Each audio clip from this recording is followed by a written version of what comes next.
and I act out movies in my head like all the time. I especially love Bradley Porter, Best Actor Ever, and Liberty Lee, Best Actress Ever. Actually, you're supposed to call everyone an actor now, even women, which I know about because show business is my life. I watch everything they're in over and over again, even though half the time I have no idea what they're talking about. There's this whole language I don't understand, with words like proms and pageants and homecoming and vanity cases and 10th grade and Thanksgiving. I'm like, huh? What are all those things? Even though I was good at acting, I still practiced so I could get as good as Liberty Lee. Every night, I made faces in front of the mirror, like being surprised and sad and delighted. My best face was the one where someone makes a stinging comment, and you look to the side and think long and hard about it, which you have to do in soap operas. Lacey even agreed that that was my best face. Her best face is shock. She's so good at it.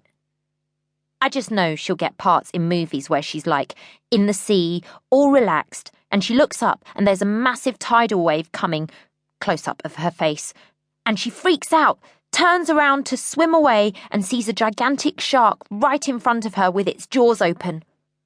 There are loads of movies like that. She's going to be so famous.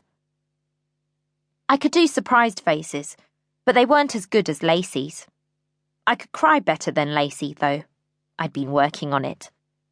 My secret was that I imagined an earthquake ripping up our road, making our house collapse, and my parents and my brother Felix got trapped in the rubble. They didn't die or anything. I'm not that mean.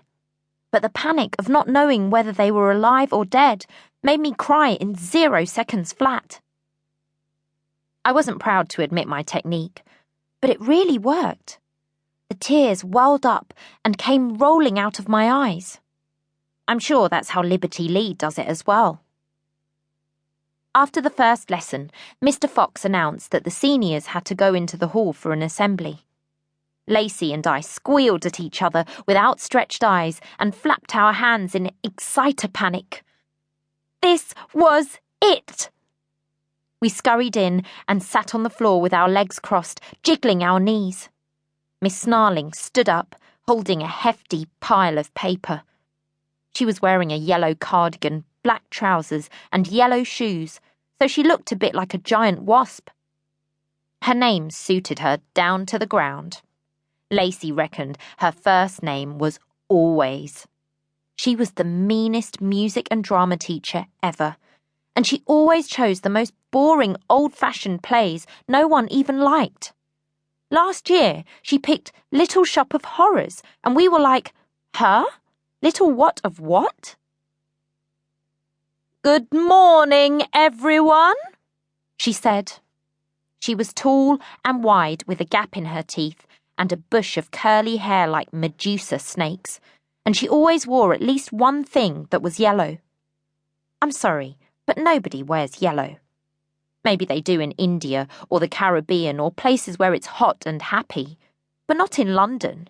It's just wrong. I'm happy to announce that we will be holding auditions today for the end-of-year play, which will be...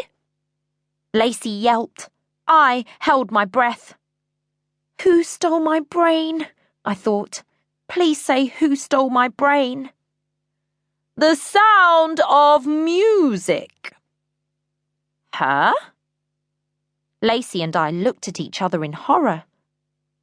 The what? It sounded so lame. It was ancient for sure. Everyone else looked as confused as we did. As some of you may not know The Sound of Music, I'll briefly outline the story. And Mrs. Lefkowitz has agreed to let us watch the first half of it now.